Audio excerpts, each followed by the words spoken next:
What's up, guys? Jags fall to the Cincinnati Bengals by the final score of 33-25. Jags now 1-3 in the season. Bengals now 1-2-1. Congratulations to any Bengals fans watching the video on your first win in the season. Joe Burrow looks like he's definitely worth the #1 overall pick, so congratulations on your first win. Let's go ahead and get right into this recap. Let's talk about the offense last, so let's get right into the defense. And the defense, it was so bad and embarrassing. Once again, 4 straight weeks of where this defense is basically doing nothing, not getting any pressure, not getting any sacks. They had 1 takeaway, which we'll talk about in a few minutes.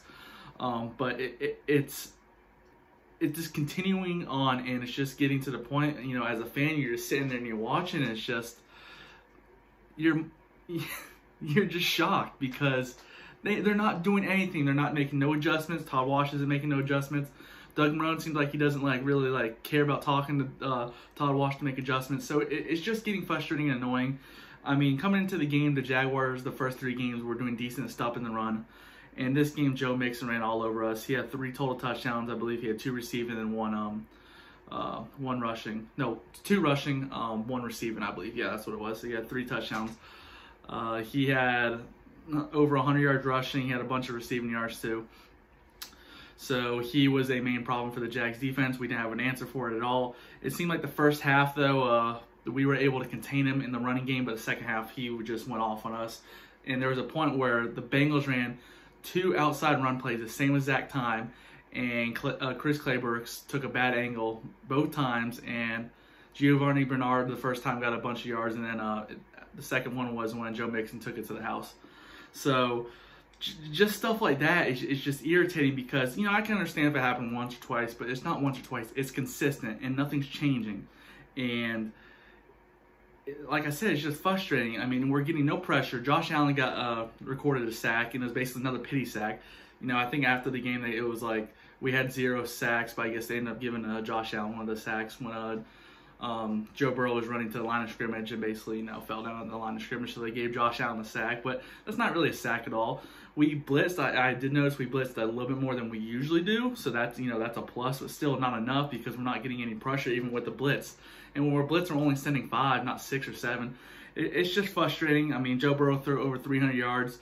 That's not surprising. Joe Burrow's, you know, I think he's gonna be a good quarterback, so that's, you know, not talking bad about him, but that's 300 yards to Joe Burrow. Ryan Fitzpatrick lit us up.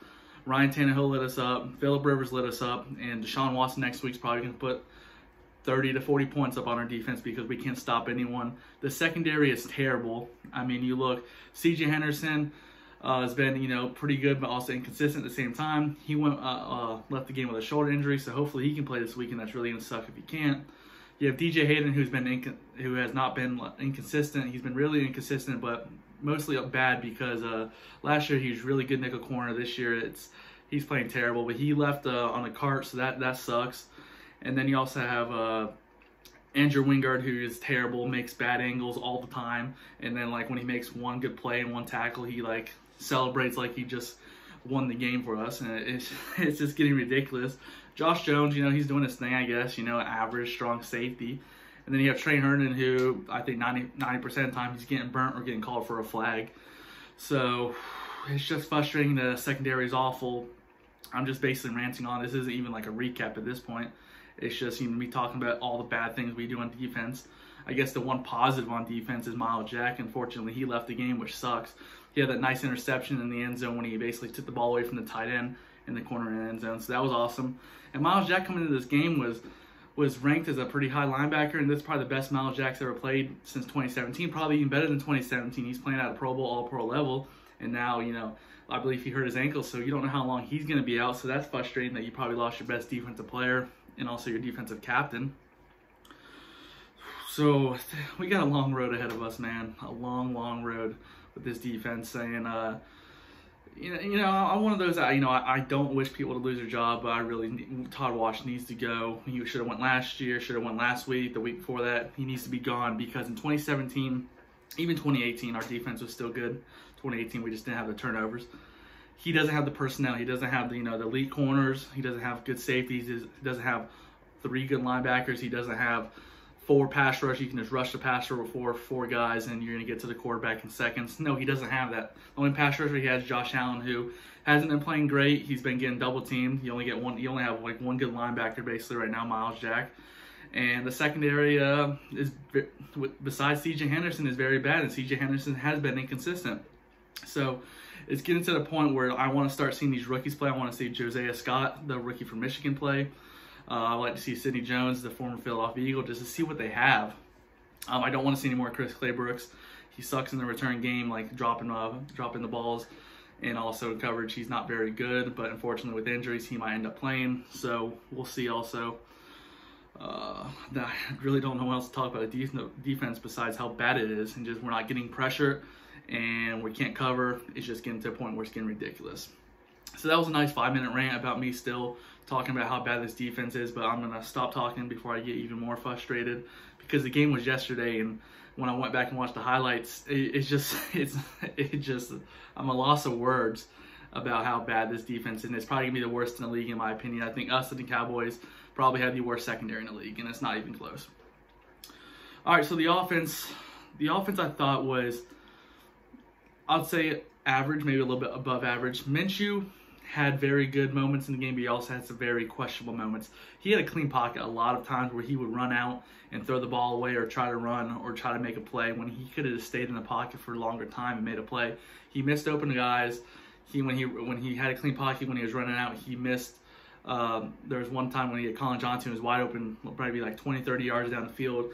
And that's the problem I have with Minshew, is that it seems like he gets uncomfortable in the pocket way too early, when the offensive line actually this year has done a pretty good job. I say the offensive line's a little bit above average, so that's a huge plus. Andrew Norwell's playing good, I think. You have AJ Candy's playing pretty good.